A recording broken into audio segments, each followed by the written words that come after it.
ഉത്തർപ്രദേശിലെ ഹത്രാസിൽ തിക്കിലും തിരക്കിലും പെട്ട് മരിച്ചവരുടെ എണ്ണം 100-ന് മുകളിലായി. 150ഓളം പേർക്ക് പരുക്കേറ്റു.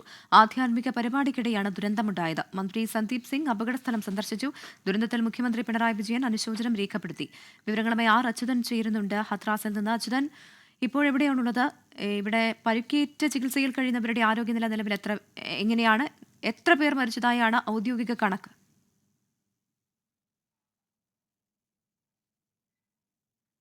പ്രവിത, ഞാനിപ്പോൾ ഉള്ളത് ഈ ഹത്രസിൽ ഈ അപകടം നടന്ന സ്ഥലത്ത് നിന്ന് ഈ അപകട ബാധിതരെ എത്തിച്ച അടുത്തുള്ള ആശുപത്രിയായ ട്രോമ സെൻറ്റർ സിക്കന്ദരാറാവുവിലെ ട്രോമ സെൻറ്ററിന് മുൻപിലാണുള്ളത്. ഇവിടെയാണ് ആദ്യമായി ഈ അപകടത്തിൽപ്പെട്ടവരെ വേഗത്തിൽ നാട്ടുകാർ ഇവിടേക്ക് എത്തിച്ചത്.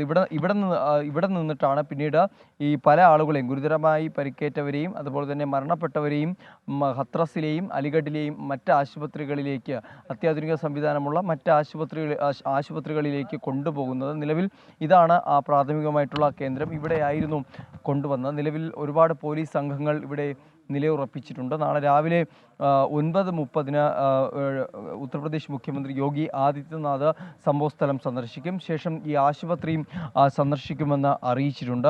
പക്ഷേ നിലവിൽ പല ആശുപത്രികളിലായാണ് മൃതശരീരങ്ങൾ സൂക്ഷിച്ചിരിക്കുന്നത്. ഒപ്പം പരിക്കേറ്റവർ ഇപ്പോൾ ചികിത്സ തേടിയിരിക്കുന്നതും പല ആശുപത്രികളിലായിട്ടാണ്. പക്ഷേ ആദ്യമായി ഇവരെ കൊണ്ടുവന്ന ആശുപത്രിയാണ് ഈ സിക്കന്ദരാറാവുവിലെ ട്രോമ സെൻറ്റർ. ലഭിക്കുന്ന വിവരങ്ങൾ അനുസരിച്ച് ഏതാണ്ട് 116 പേർ ഈ അപകടത്തിൽ മരണപ്പെട്ടതായാണ് വിവരങ്ങൾ. പക്ഷേ ഇത് സംബന്ധിച്ചുള്ള ഒരു ഔദ്യോഗിക സ്ഥിരീകരണം സർക്കാരിൻ്റെ ഭാഗത്തുനിന്നുണ്ടായില്ല. അതിനുള്ള കാരണം പല ആശുപത്രികളിലായി ഈ മൃതദേഹങ്ങൾ സൂക്ഷിച്ചിരിക്കുന്നുണ്ട്. ഒപ്പം തന്നെ മറ്റ് മരണങ്ങൾ സ്ഥിരീകരിച്ച പല ഇടങ്ങളുണ്ട്. അപ്പോൾ ഇതെല്ലാം കൂടി ചിട്ടപ്പെടുത്തിയ ശേഷമായിരിക്കും അത്തരമൊരു ഔദ്യോഗിക സ്ഥിരീകരണം സർക്കാരിൻ്റെ ഭാഗത്തു നിന്ന് ഉണ്ടാവുക. 150-ലേറെ പേർക്കാണ് പരിക്കേറ്റത്. പരിക്കേറ്റവരിൽ ഒരുപാട് സ്ത്രീകളും കുട്ടികളും ഉൾപ്പെടുന്നു എന്നുള്ള വിവരങ്ങളാണ്. അതിൽ ഒരുപാട് പേരുടെ നില ഗുരുതരമായി തുടരുന്നു എന്നുള്ളത് കൂടി ലഭിക്കുന്നുണ്ട്. എന്തായാലും നാളെ സ്ഥിതിഗതികൾ നേരിട്ട് വിലയിരുത്താനാണ് മുഖ്യമന്ത്രി എത്തുന്നത്. ഒപ്പം തന്നെ NDRF സംഘം ഈ അപകടം നടന്ന സ്ഥലം വിശദമായി പരിശോധിക്കുകയും ഒപ്പം തന്നെ ഈ ആശുപത്രി സന്ദർശിക്കുകയും ചെയ്തിട്ടുണ്ട്. അവരുടെ നേതൃത്വത്തിലും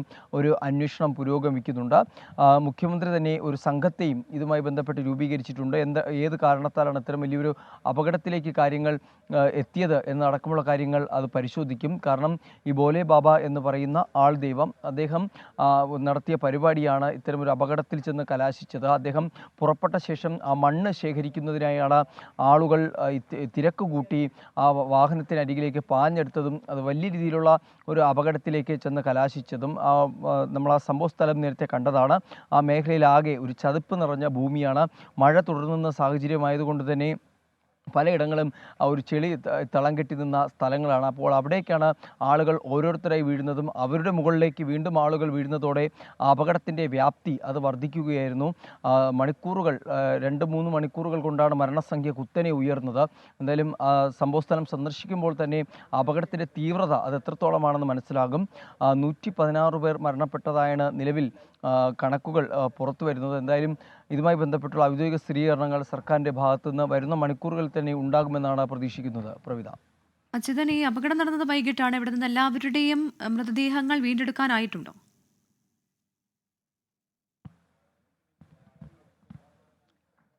പ്രവിത, നിലവിൽ അവിടെ നിന്ന് എല്ലാവരുടെയും മൃതദേഹങ്ങൾ വീണ്ടെടുത്തിട്ടുണ്ട്. ഒപ്പം തന്നെ ഈ പറഞ്ഞതുപോലെ പരിക്കേറ്റവരെ ചികിത്സയിലെ അത്യാധുനിക സംവിധാനങ്ങളുള്ള ആശുപത്രികളിലേക്ക് അവരെ മാറ്റിപ്പാർപ്പിക്കുകയും ഉണ്ടായിട്ടുണ്ട്. അതിനുള്ള അടിയന്തര നടപടികൾ ഉത്തർപ്രദേശ് സർക്കാരിൻ്റെ മന്ത്രിമാർ നേരിട്ടെത്തിയാണ് അത്തരം നടപടികൾ ചെയ്തത്. അതിനായുള്ള ആംബുലൻസ് സംവിധാനങ്ങൾ ഏർപ്പെടുത്തിയിട്ടുണ്ട്. നിലവിൽ ഇപ്പോഴും ആ സംഭവ സ്ഥലത്ത് 1-2 ആംബുലൻസുകളും NDRF സംഘത്തിൻ്റെ വാഹനങ്ങളും തുടരുന്നുണ്ട്. പക്ഷേ ലഭിക്കുന്ന വിവരമനുസരിച്ച് അവിടെ നിന്ന് മൃതദേഹങ്ങൾ വീണ്ടെടുക്കുകയും അടുത്തുള്ള ആശുപത്രികളിലേക്ക് മാറ്റുകയും ചെയ്തിട്ടുണ്ട് എന്നുള്ളതാണ്.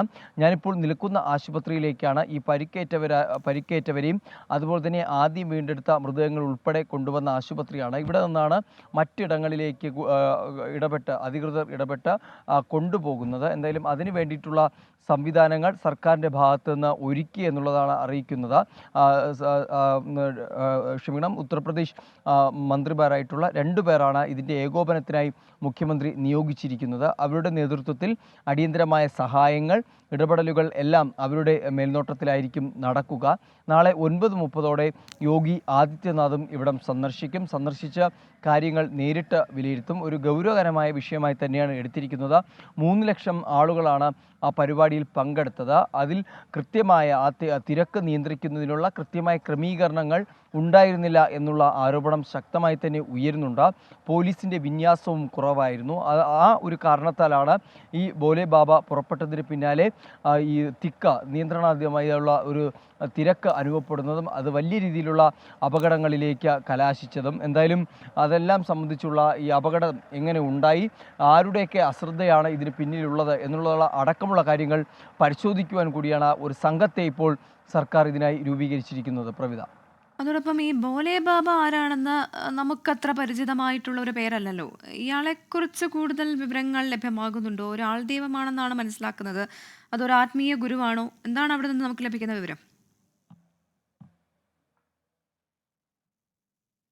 പ്രവിധ, ഈ ഭോലെ ബാബ എന്ന് പറയുന്ന ആൾദൈവം, അദ്ദേഹം മുമ്പ് ഒരു IB ഉദ്യോഗസ്ഥനായിരുന്നു എന്നാണ് അദ്ദേഹം തന്നെ അവകാശപ്പെടുന്നത്. അതിനുശേഷം ആ ജോലി ഉപേക്ഷിച്ചുകൊണ്ടാണ് ഇത്തരത്തിൽ ആൾദൈവം എന്ന നിലയിലേക്ക് മാറുന്നത്. അതിനുശേഷം ഒരുപാട് മതപ്രഭാഷണങ്ങൾ അദ്ദേഹം നടത്തിയിരുന്നു.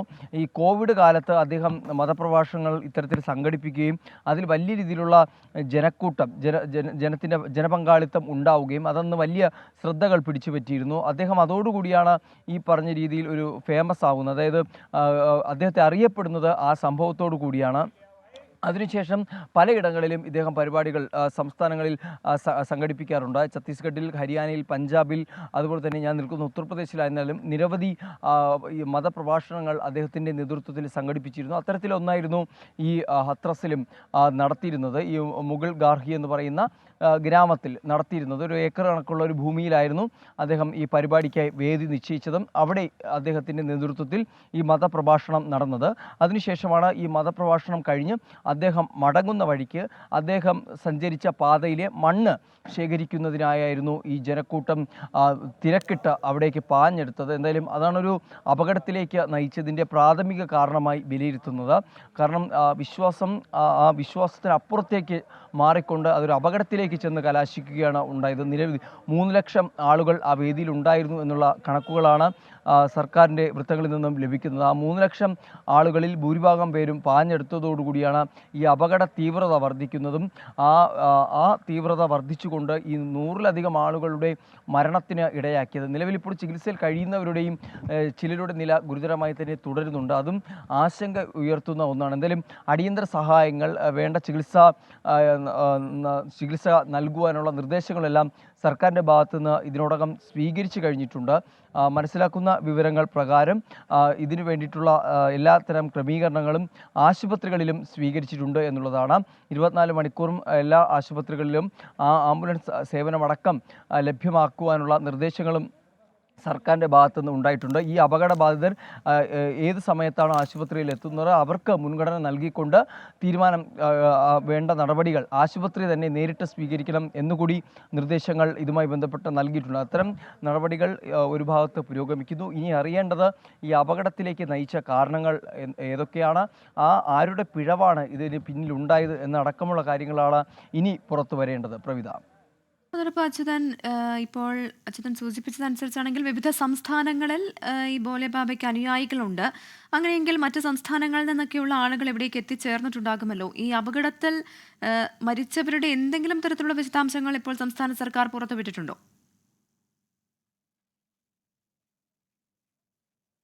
പ്രവിധ, അത്തരത്തിലുള്ള സ്ഥിരീകരണങ്ങളൊന്നും ഉണ്ടായിട്ടില്ല. കാരണം പലരെയും ഇതുവരെയും തിരിച്ചറിയാൻ കഴിഞ്ഞിട്ടില്ല എന്നുള്ളതാണ് നേരത്തെ നമുക്ക് മനസ്സിലാക്കാൻ കഴിഞ്ഞത്. പല ആളുകൾ ഇപ്പോഴും ഈ സംഭവ സ്ഥലത്ത് തുടരുന്നുണ്ട്. അതായത് അവരുടെ വേണ്ടപ്പെട്ടവരെ കാണാനില്ല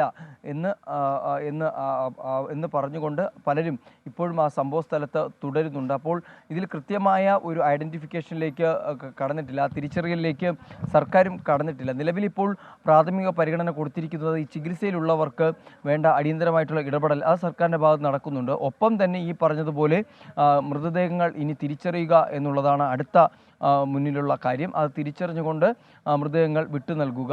അതുമായി ബന്ധപ്പെട്ടുള്ള കാര്യങ്ങൾ നാളെ തുടങ്ങും എന്നുള്ള വിവരമാണ് ലഭിക്കുന്നത്. ഇന്നിപ്പോൾ സമയം ഇത്രയേറെ വൈകിയത് കൊണ്ട് തന്നെ ചികിത്സയിലിരിക്കുന്നവർക്ക് പ്രാധാന്യം നൽകിക്കൊണ്ട് അത്തരം നീക്കങ്ങളിലേക്ക് കടക്കാനാണ് ഇപ്പോൾ തീരുമാനിച്ചിരിക്കുന്നത്. എന്തായാലും നമുക്ക് ലഭിക്കുന്ന വിവരം അനുസരിച്ച് നാളെയോട് കൂടി തന്നെ അതുമായി ബന്ധപ്പെട്ട്, അതായത് എത്ര ആളുകളാണ് കൃത്യമായി മരിച്ചത്, അതുപോലെ തന്നെ ആരൊക്കെ ഏതൊക്കെ സംസ്ഥാനങ്ങളിൽ നിന്ന് എന്നടക്കമുള്ള കാര്യങ്ങളിൽ ഒരു സർക്കാരിൻ്റെ ഭാഗത്തുനിന്നുള്ള സ്ഥിരീകരണം അത് നാളെ ലഭിക്കുമെന്നാണ് പ്രതീക്ഷിക്കുന്നത്. പ്രവിധ.